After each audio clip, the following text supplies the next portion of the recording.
Welcome back to Disney Odd Pod. I'm Kat. I'm Dee. And this week, it's That Darn Cat from 1965. It sure is. Watch out! Where'd he go? It's That Darn Cat. That cat! He's wearing a wristwatch. Kelso, I want you to set up a surveillance and tail this cat. Tail the cat. That darn cat's got the clue to a crime on his collar, the FBI on his tail, and the whole darn neighborhood up in arms in Walt Disney's new comedy mystery motion picture, all about That Darn Cat. Starring Hayley Mills and Dean Jones, Dorothy Provine. I want my duck! Roddy McDowell. It's comedy, hot on the track of that undercover cat for the FBI. See Walt Disney's new comedy motion picture, That Darn Cat.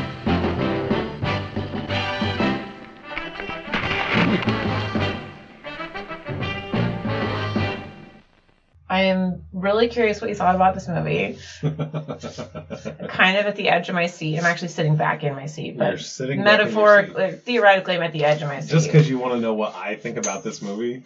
Yeah. What do you think about this movie? I liked it more than I thought I was going to. I loved it. I enjoyed it quite a bit. It was great. I thought so. So sometimes when we're watching these movies, you lean forward, and sometimes that means you're bored, and you were doing that a lot, and so I was like, oh. I was leaning forward to take notes, though. There was a lot happening in this movie. You know what? There was a lot happening in this movie, and not in a bad way. Yeah, not in the weird way where there was a lot happening in G-Force, and it was terrifying. No, there was a lot happening. The story there was a lot in it, and so I've definitely seen the newer one of this, because as the story was unfolding, I was like, oh, okay, yeah, I remember this. And I was horrified to find out that there was a newer version of this. Yeah, I've definitely seen the newer one, and it does have Christina Ricci playing Patty. That's awful. That's criminal. So you have not seen this? I take it. No, you haven't seen this either. No, but I mean, I guess you have a history with the story. Yeah. So let me read the synopsis really quick. Get that out of the way, because the synopsis is pretty great. All right. That Darn Cat from 1956. Police/cop, family, animals and nature, comedy. When the irrepressible and always hungry DC, Darn Cat, turns up with a wristwatch for a collar, it becomes a tip-off to an unsolved robbery and kidnapping. You don't know who's tailing who, as nosy neighbors, jealous boyfriends, and a highly allergic FBI agent play a game of cat and mouse to crack the baffling case. That's close. No, that's pretty good. That's pretty good. I really like that they included the nosy neighbors, because that was my favorite thing about this movie, was those neighbors. They were pretty funny. I mean, to be honest. Oh, good morning, Mr. Benson. Good morning, Mrs. McDougal. I hope Ingrid is feeling better this morning. Better? Is something wrong with her? Well, I figured she was sick. She had the doctor over last night. Leastwise, I assume he was the doctor. Who else would be up there in her room? Are you kidding me? They were incredible. The dude was hilarious. Yeah, he was just constantly ragging on his wife. Well, she was being crazy. She was, there's 3 men going into her room. But the director, I mean, he is Mr. Disney. He's the one person who didn't just direct one TV show and then direct a Disney movie. I mean, we can't forget his most wonderful work of The Monkey's Uncle. Yeah, The Monkey's Uncle. And it's weird because this is right after that. How are these two movies made by the same person?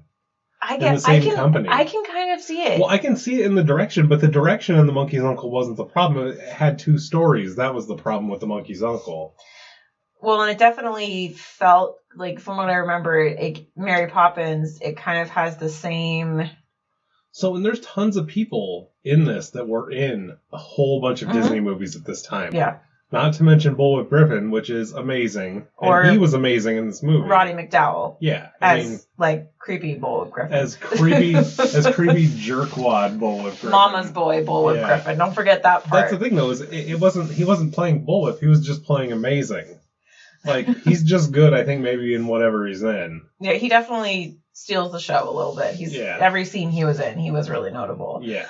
But, so Hayley Mills, I mean, anybody that knows Disney at all, immediately they're like, oh, Parent Trap. Original Parent Trap. She's the twin. And she's Pollyanna, whatever that is. Yeah, but Parent Trap is like her biggest thing. And, but she's incredible in this. Oh yeah, she's the best part of this movie. Like aside from the cat is the best part. But I just wish it wasn't such an ugly cat. I hate Siamese cats. No, I love Siamese cats. They're so handsome and they're so smart. The fact that they portrayed him as like a super smart cat, that's actually pretty realistic. Siamese cats are like notoriously very intelligent. And he was very mean. Oh my god, no, I loved the cat. He was awesome. And then Dean Jones, he's in a bunch of Herbie movies. Is he? Okay, I didn't read into. I just wrote down his name. I read into everybody's thing. Like, he's in a bunch of Herbie movies and Beethoven somehow, which is not a Disney movie. So have you seen that? When it came out. But do you remember the mean, like, bad doctor guy who takes Beethoven away? That's him. Oh, good. Okay. Yeah. And he's a voice in a whole bunch of Disney stuff too. His voice to me registered right away. I recognized him. So I recognized the neighbor lady, Elsa Lancaster. Her voice is super recognizable. And Who is she? She was the nosy neighbor. No. Who else was she? So, she's in Mary Poppins. Okay. She's in, I'm pretty sure she voices a character in the animated Robin Hood. She voices, I believe, the character in 101 Dalmatians. Like, her voice is super recognizable. She's big into it too. So, and the girl that plays Ingrid, Dorothy Province, was in Mad World. I haven't seen that. Neither have I, but it's a very famous movie. And The Great Race, which, same thing, I haven't seen, but I know it's a big movie. Yeah, I mean, they definitely... And everybody that we're mentioning worked until they died. These people acted in stuff, whether it was TV or movies, forever. Well, they were really good. Even, I didn't write down his name, but the stupid kid that played Canoe, which I really, oh my god, he was the worst. But he really was. But he did a really good job playing that character. Being the worst, yeah. Yeah. See a nice, quiet movie where boy meets girl. They have problems which aren't too weird. They fall in love and live happily ever after. Now, why would you want to see a lot of unhealthy stuff like that? Oh, I don't know. Maybe just once I like to go to a movie where I don't get seasick. All right, I'll make you a deal. You go with me to the drive-in Thursday night. Next time, I'll take you to one of those happily ever after clam bakes. Deal? I guess. Where's the thing playing? And then there was the guy, and they made a special mention of him in the credits at the beginning. I kind of noted. Mr. Hochstetter. Was he one of the villains? No, he was the jeweler guy. Oh, yeah, no, he's in Mary Poppins, too. And he's the voice of the Mad Hatter. Yeah. Yeah, that guy, his voice is so instantly recognizable. Yeah. And I think he was somebody, he's in another one of the live action movies, too, as something. I don't remember. I didn't write that part down. Mary Poppins. Oh, yeah. Yeah, he plays Poppins. Not a professor, but there's a whole song sequence that he's in. Yeah, no, his voice is very recognizable. Now, this whole movie had a lot of really great acting, and it was great. And it paid off. I mean, if there's only one complaint about this movie, it was just a touch too long. It was a little long, and there was a few scenes in the middle that kind of dragged a little bit, but and all along, there's a whole bunch of things they could have cut 30 seconds out of. They could have cut 30 seconds out of the intro, 30 seconds out of each one of the chase scenes, and you would have had a tighter movie. Correct, sir. Yeah, but I mean, I think that's kind of the style of these old movies. But yeah. I just thought it was very charming, I think is the word I could put. It's so good. It's really good. Yeah. And the story was really interesting, and well, what other story are you gonna have? I mean, there's holes, but what other story are you gonna have that's like? What do you mean there's holes? We'll get to it. The movie holes or plot holes? Plot holes. Oh, okay. But yeah, no, I was surprised, just going back to the director really quick, that he did so many, because he did the original Shaggy Dog too. Shaggy DA. Oh, I thought it's the Shaggy Dog. Oh, maybe it's he both. Probably did both. He probably did both. But he did a lot of the classic Disney. He did the original Monkey's Uncle, the Merlin movie. The Misadventures of Merlin Jones or whatever that is also on our list. Because and you say you don't really see the Monkey's Uncle, but it has a style. No, I can see it. I'm just saying quality of the movie wise. I can't believe it. And real quick, I don't want to. So, you know what actually was one of my favorite things about this movie? the costumes. Oh, yeah, everybody was dressed to the nines. I want a 60s skirt suit so bad now. Like, I really want one of those. Do you want Ingrid's AstroTurf suit? AstroTurf? Wait, which one was that? Oh, my God. There was one that looked like it was legitimately made out of AstroTurf. Oh, towards the end, yeah. And it had, like, a silver brooch in the middle of it. No. I want the red one from the beginning. That one, and, like, it reminded me of Tina, what's her face, from Witch Mountain. Oh, yeah, her power suit. Yeah, the one where she's going to the FBI office. Absolutely. Yeah. It does remind me of that, exactly. I thought about the same thing as soon as I saw her sit down there. I was like, wait a minute, did they use this 20 years later? But no, I really want a skirt power suit from the 60s. Like, I was thinking, and, like, I really liked the costumes. I'm like, I don't know why. That really stuck out to me. Yeah, I agree. It did to me as well, which is unusual for me. Yeah, no, I wouldn't think that would be something you would really pay attention to. No, but everybody was dressed incredibly in this movie. Well, I think probably back then people did dress incredibly. Even the way Canoe was dressed, I was like, dang. I really hated his character. And so did I. He's such a dingus. So pushy. Oh, God. Well, kind of all the dudes in this movie were kind of pushy, but yeah. whatever. Well, except for Kelso. Kelso wasn't pushy at all. Except for in doing his job. Wow. He wasn't pushing himself onto a woman. Although, in 1965, that was considered charming. Yeah, but it wasn't even the pushing onto women. It was like, I'm going to push myself into your house. Every dude was trying to get into this house. Well, I mean, two young ladies and their parents are at home. Who's not trying to knock that door down? Well, and there was no really concept of how old they actually were. Because they kept saying, oh, don't you look young? But she wasn't, like, school age. I agree, and she didn't look school age. But she was probably like 19, 18. But I couldn't tell if that was because... Or maybe it was summer vacation? I'm sure in the old days, her face looked fine, but in HD, you could see everything, and it maybe made her look a little older. Well, sure. I mean, she's definitely probably older than her character's supposed to be, but... No, I know, but I mean, in HD, you could see, like, all the blackheads. You wouldn't have been able to see that in 1965. Yeah, you see all of that. Or 1995. Yeah. Yeah. Is there anything else you want to add? No, I think it's time to walk through it. All right. He knows every trick, doesn't miss a lick when it comes to keeping fat. Some city slicker, no one is quicker than that darn cat. Opens and isn't the first, so it has a very traditional opening because it has the song, That Darn Cat theme song. Well, first it's like a super long jazz intro of the cat running around town. That's what I mean. As the song is playing, that's what he's doing. And he's causing chaos citywide. It starts off right away with a stupid bulldog, which is awesome because I love any time that bulldogs are stupid because they are stupid. And I don't really like them that much. Yeah, it tricks the bulldog. Yeah. And again, based on a book. Oh, I didn't know. It said based on Undercover Cat. That's the name of the book that it was based on. Seriously? Yeah. So I think that they just literally took books for all of these movies. I think they just ripped off like a bunch of old IP and just made money off of it. Kind of smart. But... Yeah, it's a good business model, clearly.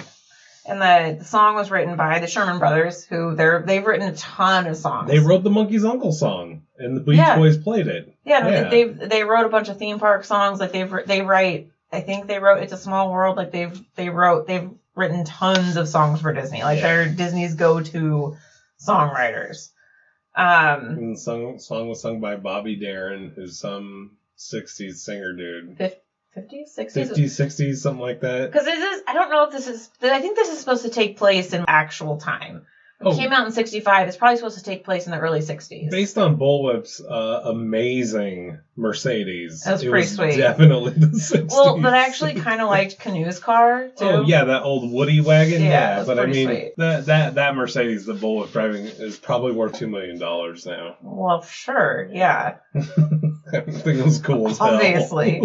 the cat, like, walks by a bunch of newspaper articles that kind of tell you, like, what's... Well, that's when he's following the criminal home, because the criminal has salmon in his sack. That looked amazing. Oh, yeah. Meat's changed. That's all I can say. Meat really, probably. Because that was pink salmon. Dark, yeah. Yeah, it like, just looked good. And we live in the Pacific Northwest. We get the best salmon. Mm-hmm. But you don't know that he's the bad guy at first, and I thought he was the butcher.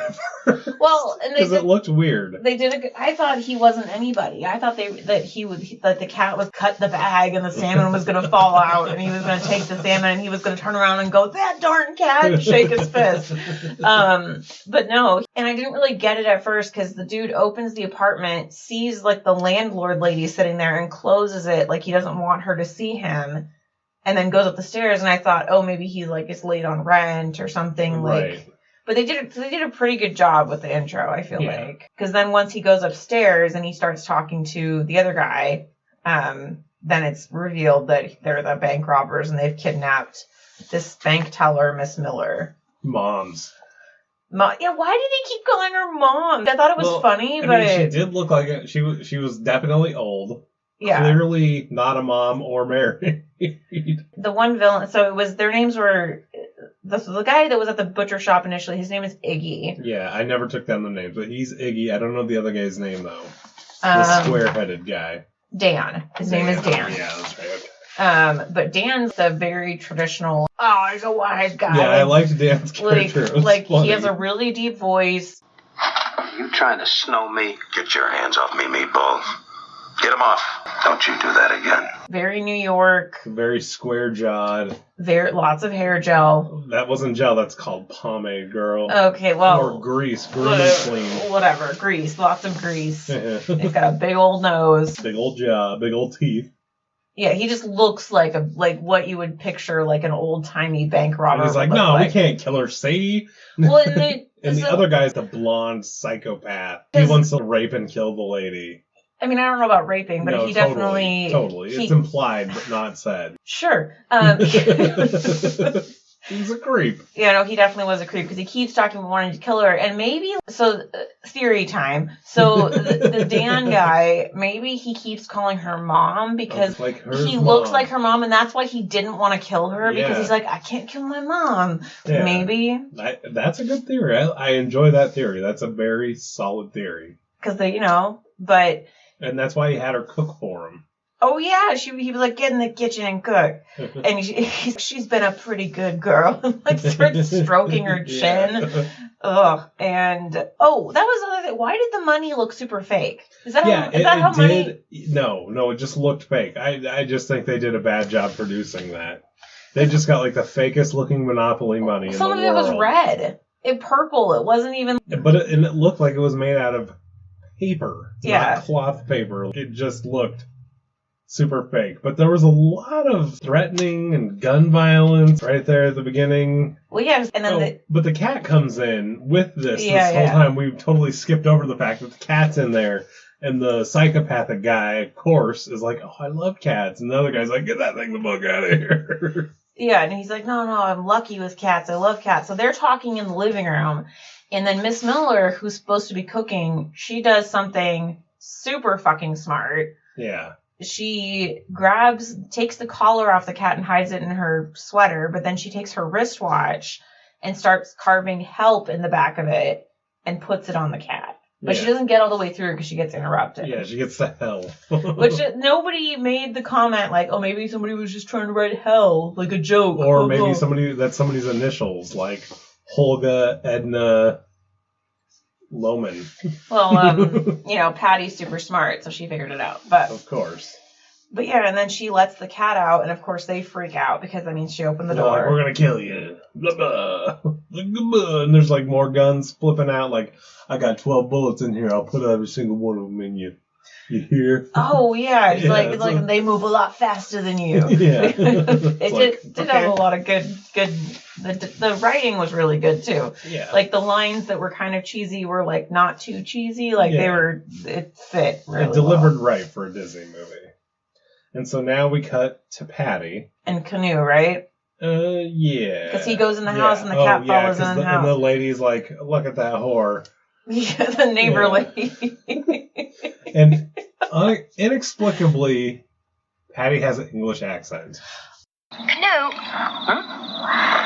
Do you ever get a spooky feeling that we keep seeing the same movie over and over? Okay, so I knew that, but then halfway through the movie, I was, why does she have an English accent? Like, I didn't register at the beginning for some reason. Oh, no, right away I was like, wait a minute, why does she have an English accent? Well, and then they said their parents were overseas, and I thought, maybe they're not from here. Until Ingrid shows up and she's American. No, I know, right. Yeah. But And Bullwhip is English, too. It's like they just didn't care. Well, remember when we watched Bullwhip Griffin, we were like, why does he have an English accent? That's true. Maybe he's just like a total diva, and he's like, I would only do an English accent. But it made sense there because he was supposed to be a butler, so maybe he was trying to be proper. Maybe that was like the thing of the time. Yeah, but whatever. In this movie, it's inexplicable. He's a lawyer. Yeah. So yeah, his name is Canoe. What the fuck? Like, what kind of a name is that? I thought that was his surfer nickname because that's what they call it when they paddle out, like it's canoeing out. Oh, maybe. I immediately thought. I hate it. I hate him. Because he's just like he's like just going in there eating all their food and like. I was impressed. I was like, oh, that kind of reminds me of me, like just going into people's houses in high school and chowing down kitchen privileges. Are they boyfriend girlfriend? It wasn't really clear, but I think they are together. I think he was just trying to hit it, kinda, and he was totally friend zoned because she makes comments about him later on that just suggests he's permanently friend zoned. And the last thing she says to him at the end of the movie still tells me that he's permanently friend zoned. What did she say to him? At the very end, she's, you're maturing. Why don't you come and make some kind of weird sandwich and tell me all about it? Oh, right, yeah. So she's, come on in, but you're still in the friend zone. Come make some kind of weird sandwich. Not, I'm going to make you some kind of weird sandwich. You come make some kind of weird sandwich and tell me all about it. You entertain me. Fair enough. But and then we do learn the cat's name is DC at this point. Which is the other thing that drives me crazy, because it's a horrible name for the cat. But it makes sense. DC. It's like, come on. I don't know. Give the cat a name. Canoe's obsessed with surfing, and there was some shot in here where the camera was pointed at him. He has a really gross nose. It was pointed where his nose was like up, and and so does Hayley Mills. Hayley Mills has a really funky nose with like lots of thickness and tiny nostrils. It's gross. Do you like fat nostrils? Do you prefer a big old fat nostril? I like a nostril that can breathe. I shouldn't be able to suffocate you with a toothpick. Oh, this is why I hate him. So she goes to bed. He's done eating his sandwich, and he scoots the crumbs under the couch. He's such a dickhole. Like perfectly normal, perfectly healthy 19-year-old behavior. I hate him. He just smooshes the crumbs under the couch. I would have done the exact same thing. No, I hate him. He's the worst. I hate him. And the cat is throughout this. At this point, you just think the cat is a real foodie. Because the cat's all over him to eat stuff. He was all over the other dude to eat stuff. That cat just wants to eat. Well, and that's why his whole route going out at night is going to different places to eat. That's his whole thing. And then don't we cut back to outside and Gregory is dropping off Ingrid, right? Ingrid, yeah. And at first it seemed like they were dating, but then it's clear that it's just a carpool situation. And is it a date then? Mm-hmm. Well, you won't regret it, I'm sure. Mother is an extremely fine cook. I'm sure she is, Gregory. Oh, Mother cooks the world's best duck. And as for the duck, did I tell you it was a gadwall? No, I don't believe you did. I stood all day in a duck blind to get it. Pouring rain. I almost got pneumonia. Oh, I'm so sorry. And he's like cornering her up against the door and talking about his duck. And his mom. And I'm like, you're an aggressive motherfucker. Like, what? But then, and he's English too, which makes no sense. And then he goes in for the kiss at the end, and she goes out to kiss with her lips, which would have been smart for him. And he kisses her on the forehead. Yeah. The talking about the mom, that was a real turnoff. That was... yeah, I mean, clearly he's a mama's boy.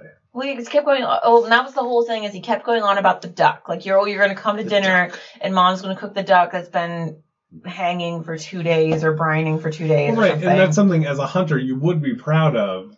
Oh, yeah, because he stood in the duck blind for a whole day or something. In the rain. In the rain. Got one stinking duck. Which is pretty bad. Well, it's a bad day of hunting, that's for sure. Yeah. And then doesn't the cat go back out at this point? Or is there more? Yeah, because the cat goes out and steals Bullwhip's duck. Well, before that, though, wasn't there stuff in the house with Ingrid and all that? And I didn't really write that part down, but where her and Patty are talking and Patty... No, that's after this. Okay. Yeah, the next scene is the cat going out, stealing the duck. Yeah. And Gregory is just hilariously angry. Or doesn't he fall in the mud? Is that this part? Yeah, he falls in the mud, he's all over himself, and he's just, like, pissed because that's his prize single duck he got from hunting that day. And he breaks into the house with, not with Ingrid down there, but with Patty down there. Mm-hmm.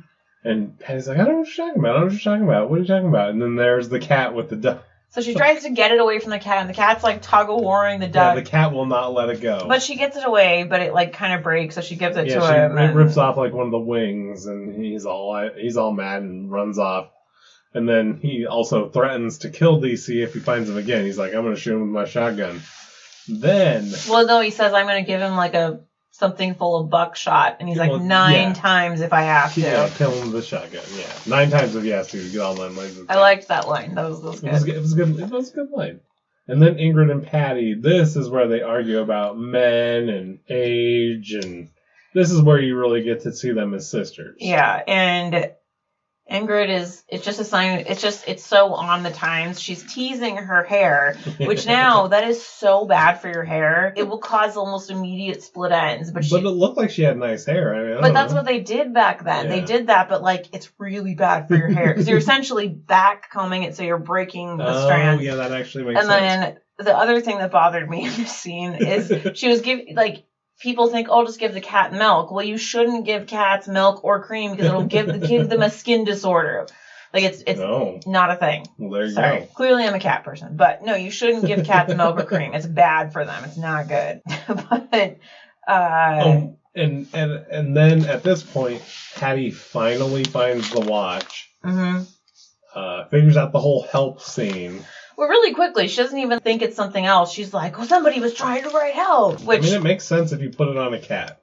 That's true, yeah. Like, in the context, it makes a lot of sense, especially then. But immediately she's like, it's the lady that was kidnapped. Like, she makes that connection immediately. Also makes a lot of sense, because people didn't go missing, You heard about it if somebody was missing. Well, and I don't know that this was a huge... Were they in a specific city, or was it just like a small town? Well, they had an FBI office, so it had to be a pretty big city, right? Was it New York?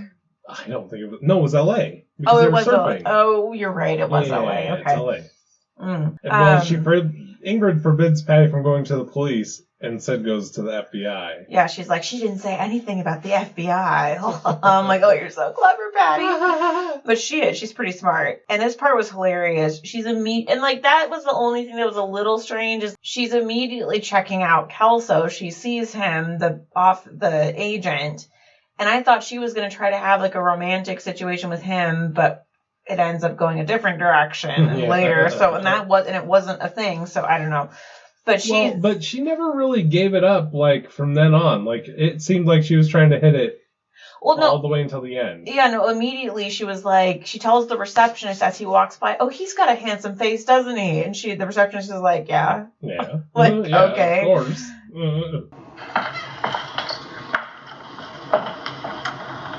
he an agent? Yes, he is. Nice face, hasn't he? Why, yes. Goes back, but does the thing that they do all the time in movies and TV where she waits till the receptionist isn't looking and then walks back in the back room. Like, slips past reception in an FBI building, which now would be impossible, but it's fine. Yeah, it's fine back then. Yeah. And she unbuttons her jacket. She's clearly trying to, like, get it. Well, she just wants to be less frumpy than the buttoned up self. Which, I mean, whatever, it looks pretty much the same, but... It's not like she had any cleavage going on. Yeah, like, it was the days of pointy tits. Like, it's, like, that's how they made the bras back then. They were, like, pointy. And then, so she immediately goes and starts talking to him, and, like, he happens to be the agent on the case. Right, okay. Well, no, I think that made him the agent on the case. Because he was on the Chooch case or whatever before. The Chooch case? Or whatever it was. He was on a different case. Oh, okay. But he just started taking her statement because she was there. Right. And she goes about this statement in like the most backwards girl way possible. Oh, of course. She's talking about her cat and how he goes out at night. No, and this person and that person. No, he eats a lot. And then he's like, no. And then she's like, what about bank robbers and hostages? And he's like, okay, I'll take you seriously. And then he tells his boss, and his boss tells him he has to survey the cat. Yeah, he has to tail the cat. Surveil the cat, yeah. So. And he doesn't like cats. Well, he's allergic to cats. It's not that he doesn't like them. He's allergic to. He can't say the word cat. Every time he says the word cat, he sneezes. That would be so terrible. I would hate it. I love cats so much. I would hate it. But then the neighbor, so yeah, he has to do that. And the neighbor sees Kelso going into the house with Patty, and she starts freaking out again. Oh my God. I loved every. You believe that? A strange young man just went into the house with Patty. So what? He was carrying a bag. Don't get yourself up in a sweat, old woman. It's probably the plumber. It was not the plumber. This man was nicely dressed. That's the way plumbers dress now. Prices they charge these days. I'm surprised he wasn't wearing a tuxedo. People alone, I disagree with everything you have to say, woman. I loved every scene with the two of them. Yeah, they were great. It was such like you could have cut that out completely. And I'm just saying like it didn't really have any bearing on the story as a whole, but it was just one of those it made the movie better. It was a perfect C story. No, it was incredible. It really was. Because he just wants to listen to his radio and just whatever. And chill out, and she wants to look out the windows and be scandalous and crazy. Yeah, and she's hilarious. Oh my God, that one was so good. So then we get inside. Oh, that's Kelso's right. really allergic to cats, and the cat just tries to fuck him up. Well, yeah, because he has to take a picture of the cat. He has to take, like, paw prints of the cat, do all this stuff, and the cat is just not having it. And he gets scratched, and he's like, oh, it's no problem. It's probably just an artery. Yeah, that was really funny. I enjoyed that. Yeah, no, they had a lot of really well-delivered lines in this movie. And this whole part was probably a little bit too long with the cat just, like, meowing and growling. It was a little long. And... But I mean, they did a good job of portraying. If a cat is under the bed, the cat doesn't want it brought out, but they pulled the cat out, so of course the cat's going to freak out. Like, yeah, you can't pull a cat out. You have to understand how cats work. Yeah. And part where she was trying to get him to stand up on the bed, and he was just like, no, and like laying down. I loved that part so much. It's if any cat owners know that that's like to a T for a cat. But then she got the thing. And she was like playing with the string, got him to go up so he could take a picture of him.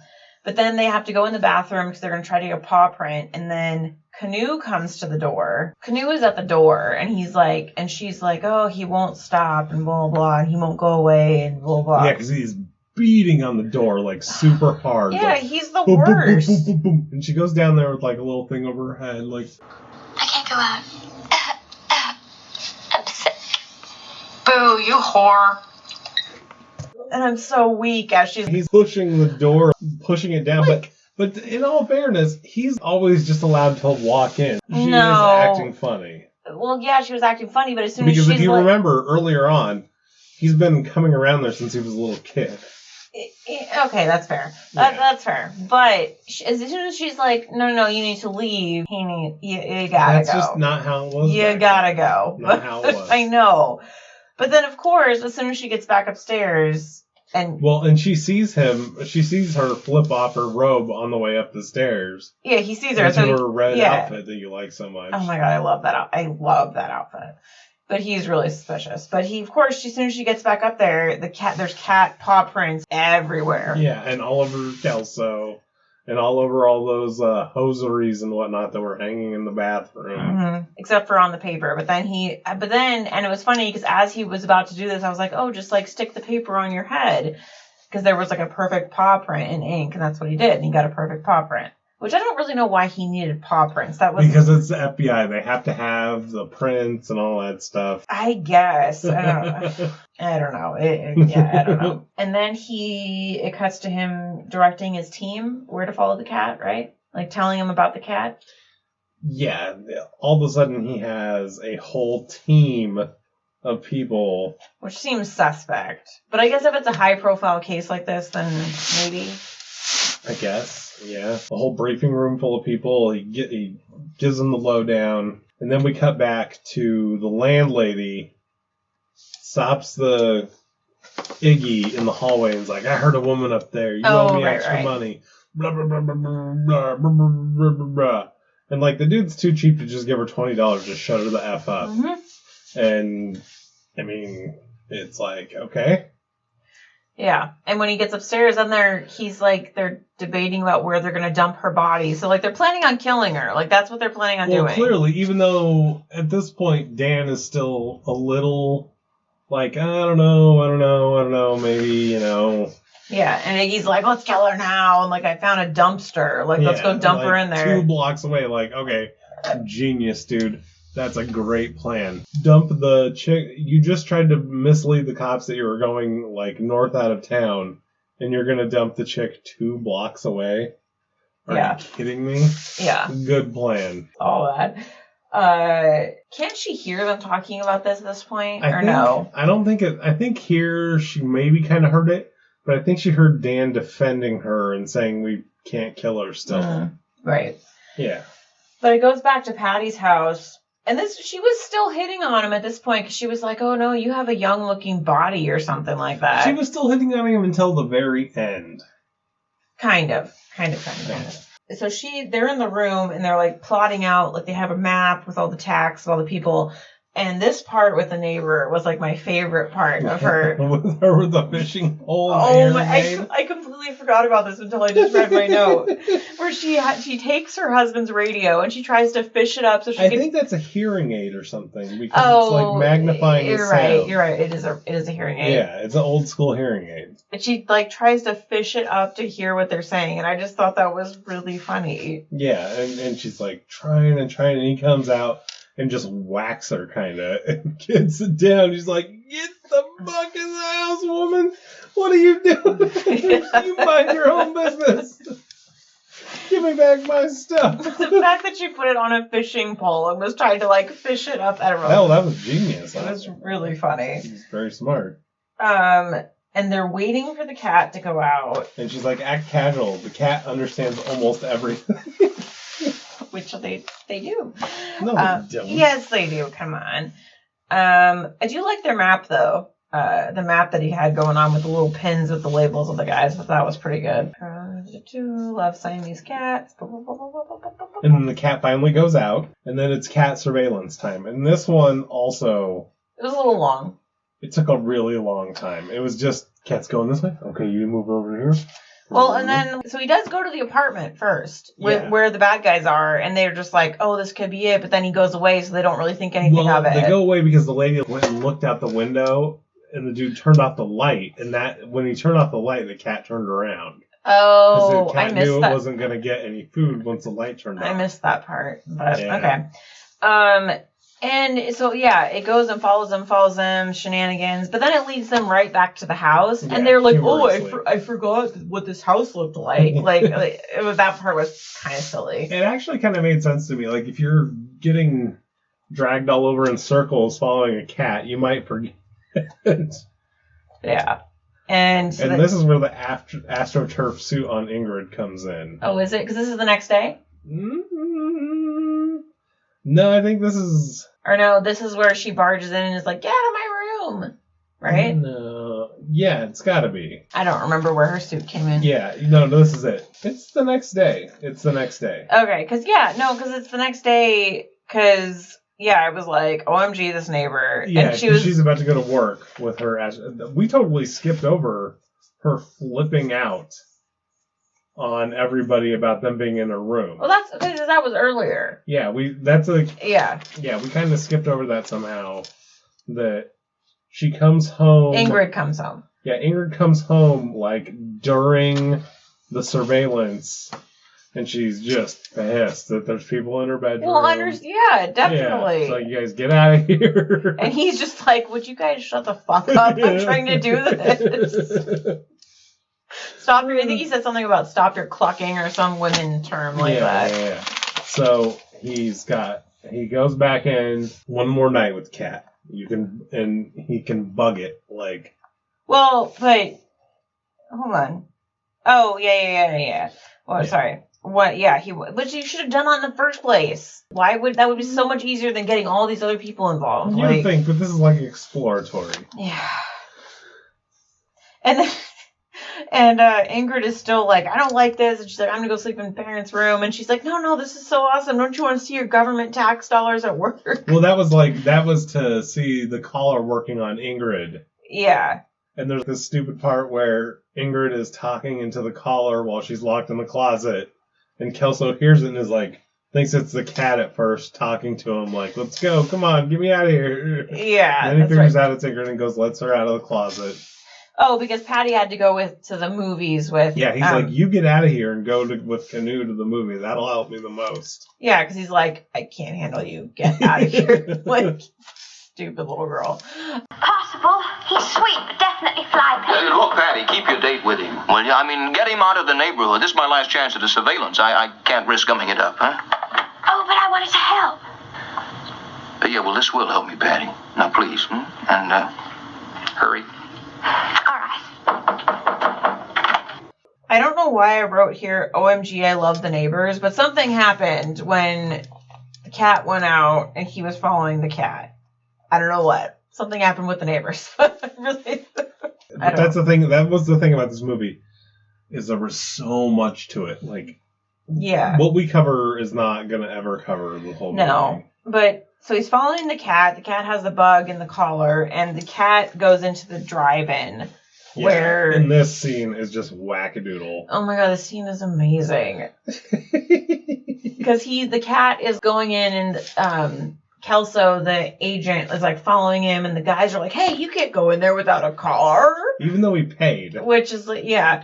And I don't know exactly what the order of events is, but the cat like jumps in Canoe's car, and then Kelso is like talking to Patty, and he's like, get the cat out of there. Yeah. And so she gets the cat out, but then there's all these interactions with Kelso and the like movie theater manager. Where he's like, I'm the health inspector. He's like, oh. There's a cat over there. See that cat? And this part actually, I think, there was a couple parts that maybe... And the manager or owner guy was just like, no, I'm not having it. And he's like chasing him around. Yeah, and he kept getting, like, milkshakes dropped on him. Yeah, by the bellhop guy. Like, kept getting, like, the wackadoodle, like, ooh. It was like in a cartoon where you pass him on one side, somebody else passes him on the other side, and then he's like, whoo. He turns around and smashes into the owner guy. Like, yeah, and all over the place. The cat, like, goes up in front of the projector and is, like, chasing a butterfly or something. A moth. And then it's, like, on the screen, so all the people start honking. And that part was really funny, actually. Yeah, it was.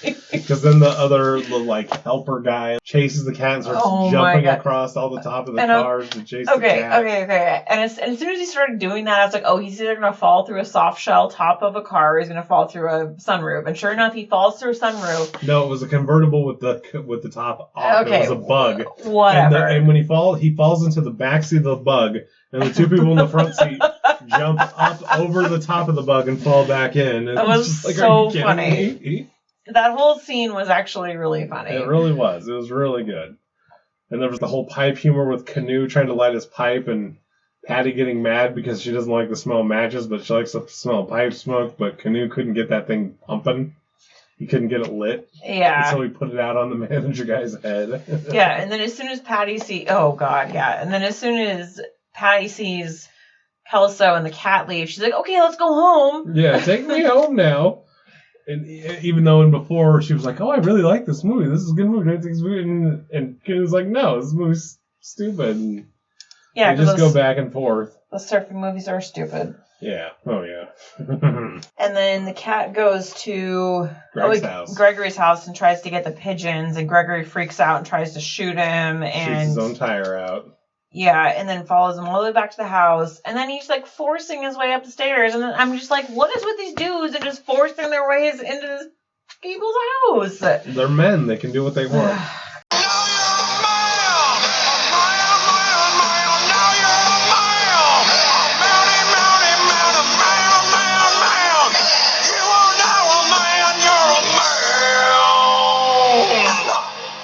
God, I don't like it. He goes upstairs. Kelso's hiding in the closet. After he calls in a false alarm. Yeah, and then Kelso comes out of the closet and he's like, oh, your cords are... Why doesn't he just say he's with the FBI? Like, why does he have to be secretive about it? Because he's not supposed to tell you. You're not supposed to give away your gambit. Whatever. After he steps on the cat and makes it go... So then he goes back... Oh, no, Gregory goes back downstairs because he's like, you're going to have to find a new carpool. And he kind of low-key calls her a whore at the same time. Like, with just little words. And he's like, yeah, and you're going to have to find a new carpool.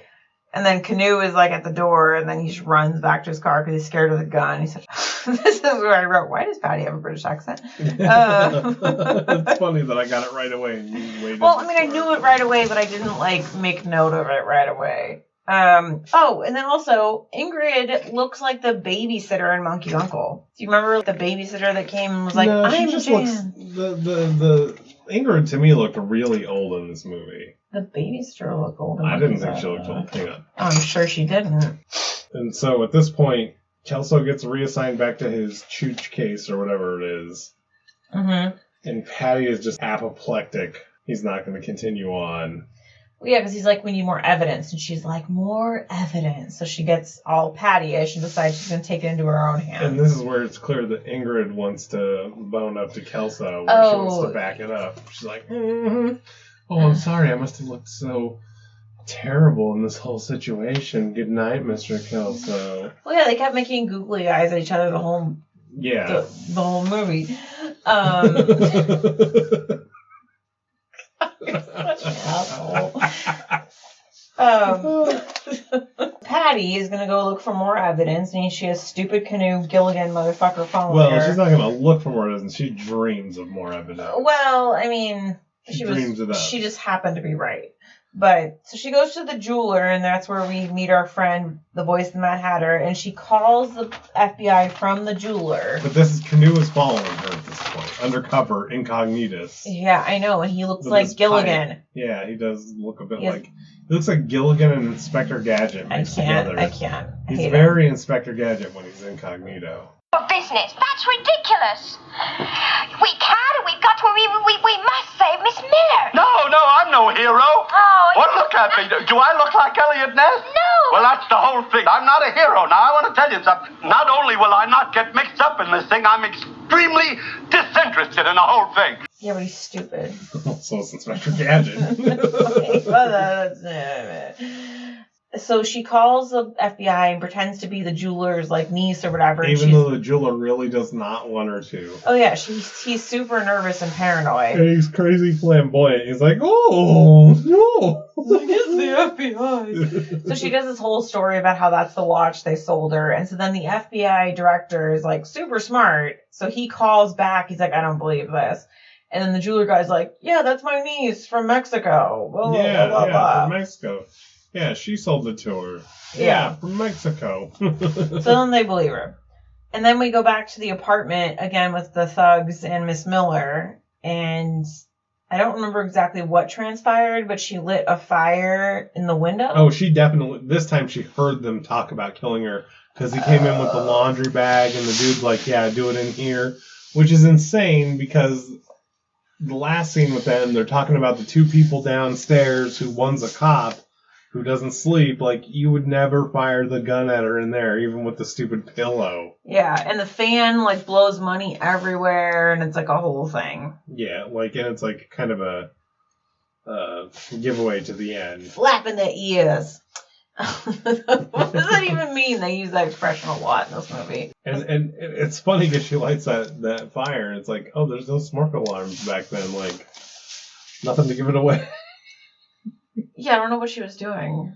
Well, no, she was smart to try and light that stuff on fire. She should have maybe tried to catch a little bit more stuff on fire. She should have just run out the fucking door because they kept leaving her in the kitchen. She should have lit the fire and ran out the door. That would have been the smart thing to do, but, you know, what are you going to do? She's only a mom. I mean, moms. Yeah, moms. What are you going to do? So then all of the agents are in... Wait. The landlady busts in the other door. Oh, right. I know there's somebody here. What's that goddamn smoke that I smell? Blah, blah, blah, blah, blah. Blah, blah, blah, blah, blah. And then a 20 magically flies off the ceiling fan and lands on her. And she's like, oh, this is the $20 you owe me for the sick lady in there. Okay, that's fine. And then Iggy pickpockets it right out of her as she's leaving, and he's well, at least I got the $20. And then that's when Dan's like, well, we can't kill her now. There's a bunch of people watching us, blah, blah, blah, blah, blah, blah, blah. Yeah. So then... Well, because that's where she tells him that her sister is staying with them, and her sister is like the jail wardeness or whatever. Yeah. So then now we have the full-blown FBI raid. Oh my, okay. There's like 20 people involved in this thing with DC. Yeah, and so they're waiting, and then Patty answers the phone, and it's Canoe, and he's like, what'd you do today? And he's like interrogating her, and this is where I was like, I hate Canoe! ! Fuck that dude. With his stalker call. Oh, I hate him. Hi, Canoe. You feel all right? Fine. What you been doing today? Oh, nothing much. Funny thing, I just happened to be driving by the house a little while ago, and you know that same blue car is still parked out in front. Really? Well, is it all right if I come over for a while? No, not tonight, Canoe. I've got this ghastly headache. Yeah, he's not exactly her boyfriend. But, so they're waiting for the cat to go out, and so, this is my favorite neighbor part of the whole movie. So the neighbor lady sees, so Kelso follows the cat, Patty follows Kelso, and then Canoe follows Patty. So the neighbor lady is like, I'm going to see what's going on, and you can stand here. And so she goes out, right? You forget about one little important thing. Okay, that Patty tells on herself about telling about the jewel thing before this. Oh, right, yeah. And it kind of just gets glossed over, but she's like, oh. I'm friends with his niece or whatever. Yeah, and the guy's like, wait, no, that doesn't make any sense. Well, and Ingrid is standing right there, and she could have been like, wait, what? Did Kelso tell you this? But there was a radio call right after that, and you glossed over it. And that's when she boned out. She was like, I'm out of here right now. Yeah, you're right. She told on herself, and that's what really got her to follow Kelso. Right. Canoe follows her. The old lady follows them. And then the old man calls the police on his wife. Says that there's a man impersonating a woman looking into windows. Go get... That is the best part. And then immediately after that, the police come and they see her, jumping up on the fence, trying to looking over, looking into houses. And so this part was hilarious. It was a short scene, but they capture her and they give her this whole thing about... Oh, sir, if you're going to pull off a prank or you might not want to dress in women's clothes, you don't have the face for it. Frisking her, thinking that she's a dude. And she's like... She's frisking her. She's like, she's all ticklish. That whole part, I just thought was so... I can't believe he called the police on his wife. I can. That dude definitely was all about that life. Oh my God. And then that part, and then there's a whole long sequence. They're following the cat and... Somehow Canoe ended up in a swimming pool. Yeah, I think he lost track of them for a second. He jumped over this wall, onto a trampoline, into a swimming pool. Yeah. So he took a dive. And so his shoes were all wet, and they were making, squeaky noises. Well, no, they were making splishy noises of the water splishing out of his shoes, which is a 4-step process, not a 29-step process. Yeah, this was a long scene. Yeah. But it's basically they just keep going back and forth with all this, them following them, and they get turned around, and the cat turns around, and this whole thing. But the cat turns around because he realizes he's being followed, which is hilarious. Right, and as they turn around, Canoe is up against the garage with his tan Robert Stack coat, and then this part was really funny. Somebody comes out of the garage and he gets stuck up in the garage. Yeah, he gets stuck up in the garage. He's all messed up. Then we go in for... Well, the cat goes back to the apartment. Yeah, he goes to the apartment again finally. And dude calls it in as soon as he's there. Well, because he hears them talking on the radio. Oh, do it. And they're about to kill this lady. Smother her with a pillow, apparently. No. That pillow was for him to shoot into to get rid of the noise, which would not be enough in that little tiny apartment. Okay, I thought he was going to smother her. No. That would have been smart. Okay. But then, so they see the cat, because the cat had gotten in, and they see the collar, and they take it off, and they're like, oh my god, it's a bug, and he's like, the cat's bugged, and that's when Kelso knocks on the door, he's like, oh, I think you have my cat. Yeah. And he's like, nah, bro. And it's like a whole thing, and this scene was actually rather good. Yeah, and then Patty busts in, and is like, oh, you found our cat, no, and the guy's like, where's your wedding ring? And you're too young to be married, blah, blah, blah, blah, blah. Yeah, and they're talking, and then her solution when things start escalating is to throw the cat on the guy. Which is super smart. That is anytime you're in trouble and you have a cat, throw the cat at the person. Because the cat will, no matter how nice or mean or whatever the cat is going to fuck up whoever you throw it at. Yeah, so just all those times that you're in trouble and you happen to be holding a cat, those many times in your life where that will happen. Well, anytime you're feeling threatened, pick up a cat. So many opportunities. Many if you have one. And so there's a struggle for the gun, and then my favorite part of the scene was when the Weasley guy was trying to escape with the money, and Patty tackles him. Yeah, Patty gets involved. That part was amazing. She is into it. And it seems like he's going to get away again, and DC goes outside and trips him. And he goes ass over tea kettle down the stairs. And all the money goes flying, so he's screwed. And as soon as he gets up, one of the other FBI guys cuffs him. He's like, oh, my money. Oh, my money. And so, yeah, DC's a hero. And all the papers, Patty and Ingrid are pouring through the newspapers. They see where Canoe got caught in the garage. Yeah. Which made no sense. Because they would have gone back down afterward. In that kind of garage, you might not have been able to get out. Yeah, maybe. One of those one-piecers, that's a rough deal. Yeah, you probably wouldn't have. And they're just going through the whole thing. Oh, they got caught, blah, blah, blah, blah. And then you hear the honk, and Gregory's outside. But then... Oh, no. Ingrid is now carpooling with Kelso. Well, and this part was funny, because Gregory just, walks in. He's because he realizes, that she was doing the whole FBI thing and all this, and then he's like, oh, she's not a whore. And right, and he's like, oh, mother forgives you, and... And so he walks over, and she kind of directs the walk to the other car where Kelso is, so he opens the door, and then he closes it, and he, looks down and sees Kelso, and she's like, oh, thanks, and blah, blah, blah. He's in law enforcement. And then he's his face was very bullwhip-esque, and yeah. Yeah, and he's like, oh, and she says, oh, he's a duck hunter, and the dude's like, oh, well, I hope you have a license. Yeah, that was pretty good. And then they pull away, and then Canoe rolls up, hits Greg's car.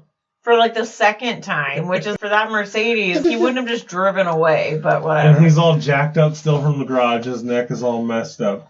And he's apologizing, and that's when Patty's, oh, well... Make yourself a big weird sandwich and tell me all about it. Yeah, where she's still friend-zoning him, but at least letting him back into her life.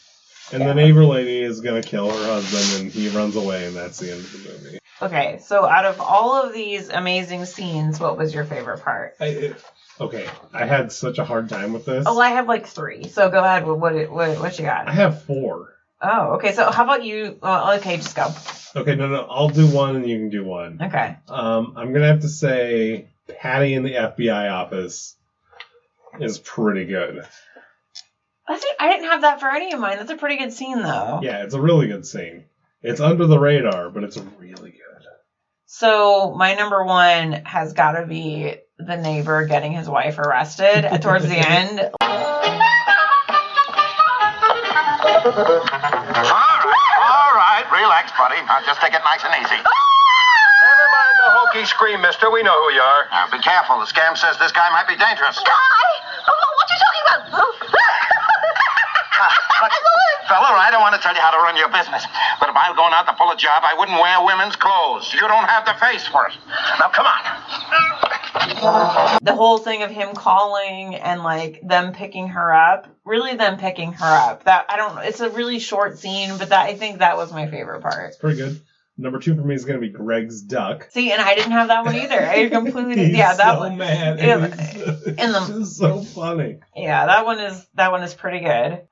So I think for my second one, I think I'm going to go with, like, at the end, the last cat follow scene, but, like, just, like, the part where he had, like, the wet shoes and, like, he gets stuck in the garage and that whole sequence, like, just that last little bit I thought was pretty good. So, and for me, number 3, which actually probably should have been number 2, is a scene that we didn't even really talk about. The part where Ingrid comes home is hilarious. Where she's all pissed off and he's trying to direct the call. Oh, and she's like, I'm not getting out of my room. You guys get out of here. It's hilarious. It's perfect. Yeah, it's pretty good. And it's just, we skipped over it almost entirely, which is good. Watch this movie. And then my last favorite scene, so really it's like the last half an hour of the movie I just love. But so the end bit. So I agree with that. The end bit where they're fighting in the kitchen and she throws the cat and tackles the guy, like that whole scene, I like from the moment that like they find the bug on the cat to like where the guy trips down the stairs, that whole sequence. That should have been my number 2, I think, but it's narrowly beaten out by the neighbors, just because they were my favorite part of this movie. Like, fair enough. But yeah, that whole sequence, the end sequence, I thought was really good. And I had that in there too, but as a little jewel, I'm gonna throw in the jeweler's scene. Because it's just hilarious. Her with her little German accent. And that whole thing is so stupid and so funny. I really like it. That part is pretty funny. Yeah, I know. Well, especially she's like talking about the watch, and she's like, "Oh, you know, it's not expensive." Yeah, like it's like not. She sold it perfectly. Yeah, no, that was. God, she was really good at that. She was really, really good. She really was. She's a good actress. Yeah, at least in this movie. Well, she's really good. We watched part of Parent Trap remember on our anniversary? Oh, was that movie? Yes. And she plays both those kids? Yes. Oh, actually, she might have a twin. Actually. I can't wait to watch that movie. But no, so that one, the original one, remember? Which I really like. The blonde girl with the short hair, that's her. I was upset that we had to stop watching it. I can't wait to see that movie for this. Yeah, but yeah, that's her. But so the only song they really had was the That Darn Cat theme song, which was okay. Like, it was just, whatever. Whatever. Main characters, Patty and Kelso. Yeah, Patty, I mean, we just said it. She's precocious. She's hilarious. She's smart. Spunky, smart. Yeah. Apparently super strong. Is she sexy? I don't think so. No, right? I don't think. But that's like not her character. Her character is like. I know, but that's a weird thing to not have the main female lead. Well, and I think. And neither is Ingrid really, it's an interesting difference for one of these kind of movies. I feel like a lot of these older movies, it's really interesting because they. But the movie before this, they tried to half sell with that one lady being hot. What was the movie before this? Monkey's Uncle.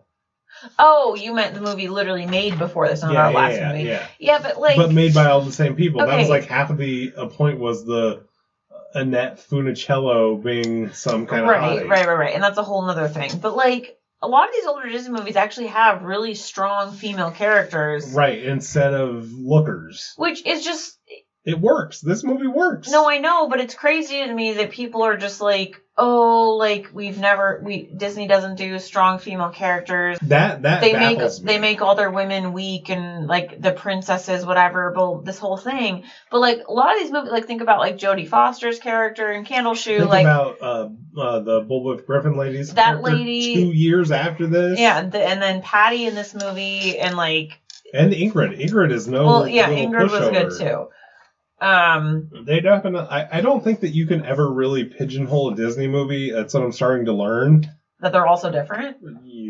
Yeah. Except for the ones like this that are kind of made by the same person that are kind of. But they're still. That they have the same style, but they're totally different. The stories are all different, and like yeah.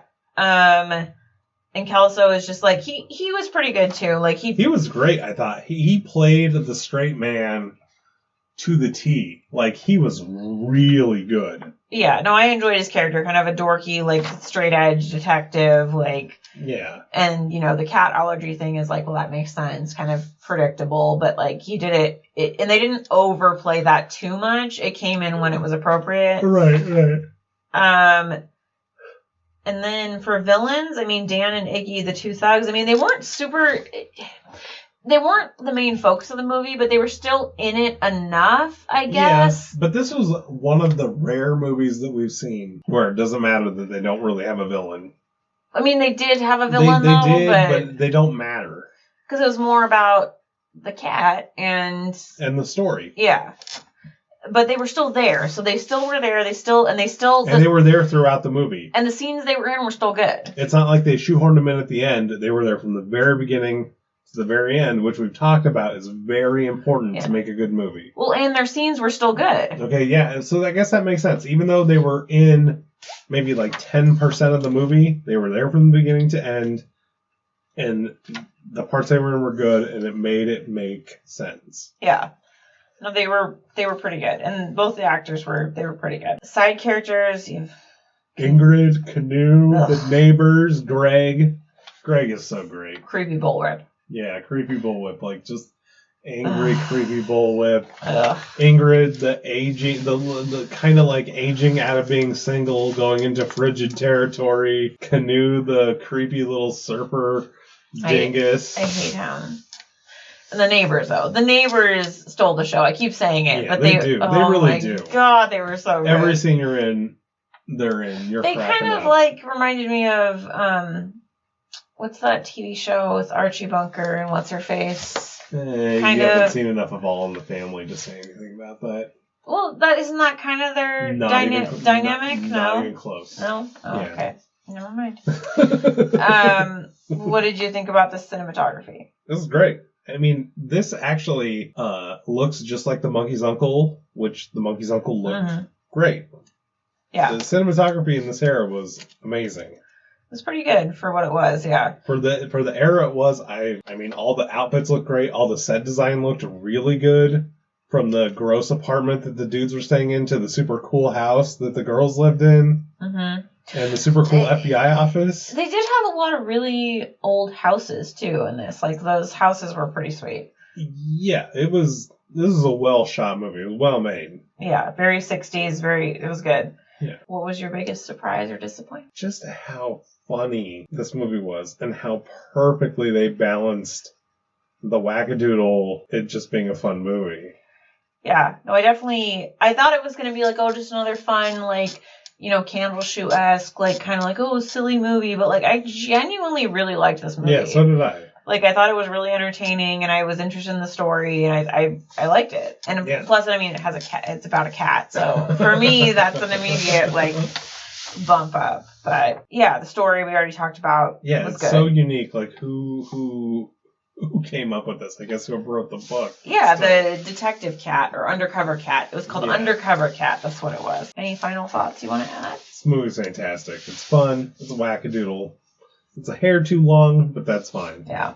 And that was I think my only biggest complaint is that it was a little bit long. Parts of it felt a little long, but that's of the time of what it was. But I think if it would have been a little bit shorter, it would have gotten a slightly higher rating for me. Yeah, exactly. Same goes. But all I know is I really want a 60s skirt pantsuit.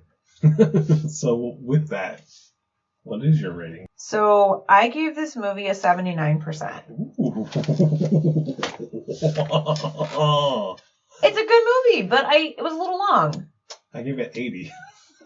Oh, wow. We were like really close. Yeah. So what do you think the Rotten Tomato score for this movie is? I actually think it's probably not going to be as high as us. I'm going to go with a 57%. So the Rotten Tomato score for this movie is 94%. Oh, wow. Okay. 71 with the people. But clearly, this is a good movie. Yeah. I honestly... I don't see anybody seeing this movie and being like, this movie sucks. It was just so much fun. Even now, this many years later, even if you showed it to like a 12-year-old kid, there's no way that they're not going to like it. Like, this is a good movie. Yeah, no, End of story. It was a lot of fun. I really enjoyed it. And yeah, no, I really enjoyed it. I thought it was a fun movie. And to me, I think that Hayley Mills and the Dean dude, the Kelso guy, they sell this movie. They make it because they're in 90% of it, and they kill it. Yeah, she's really good, and I also can't wait to watch the original Parent Trap. By the way, because yeah. Well, and also actually even the new Parent Trap, the newer one, is really good too. Anyways, just saying, I love those movies. So not fingers crossed. I don't think we're gonna get that on this one. Fingers crossed. If we did, that would be insane. But whatever. Let's see what we're about to get. Okay. What's your favorite part?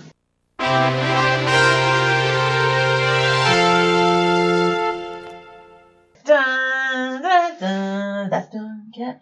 Okay. Okay, we got number 324, so I don't think we got that. No. So that's a new movie, very new movie. Well, I wouldn't know about very 2010s. New. Yeah. Is it animated or live action? It's animated. Oh God, you made a really sad face. Animated 2010s?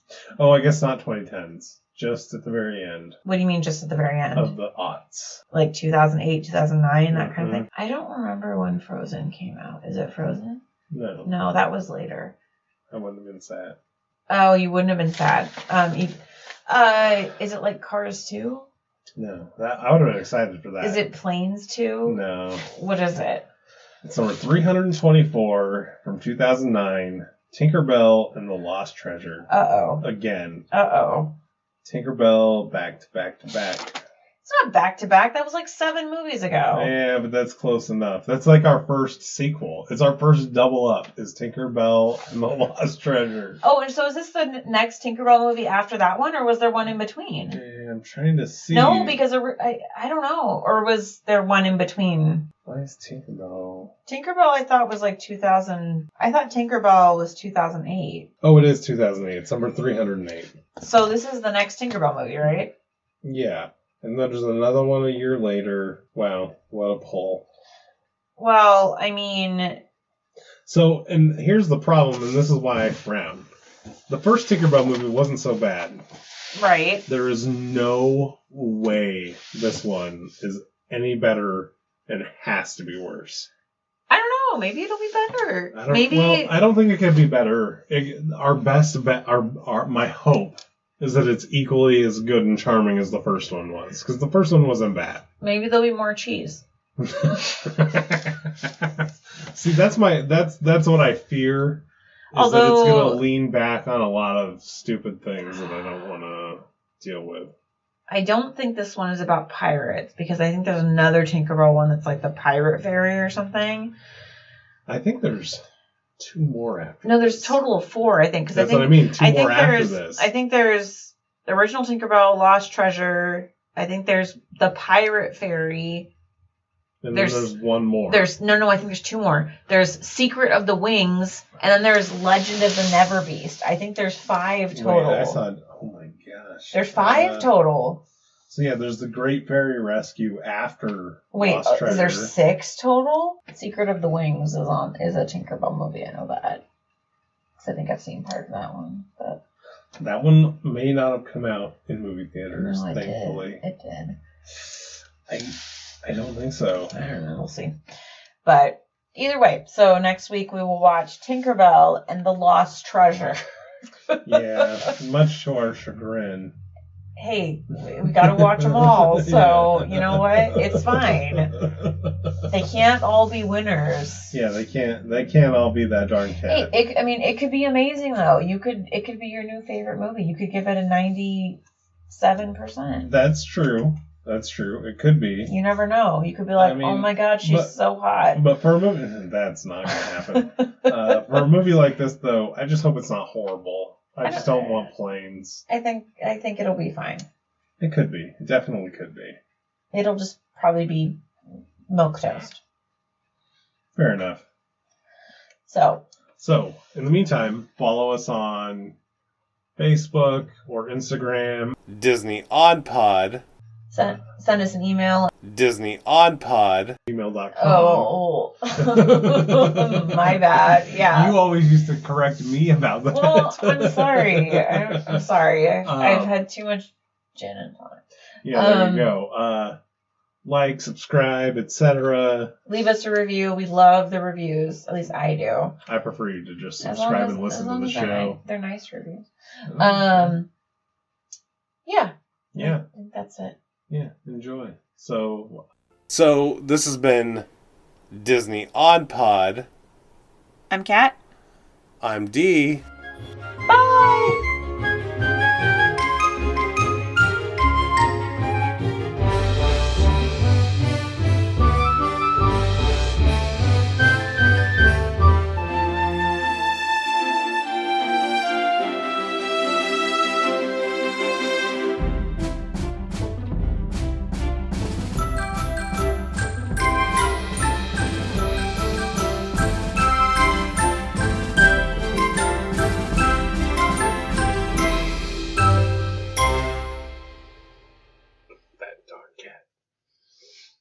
Is that the song? That's the theme song? That's how it goes?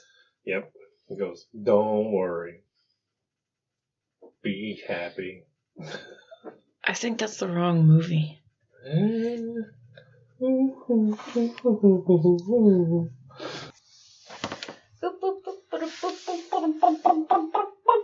Dog's barking outside. Mm-hmm.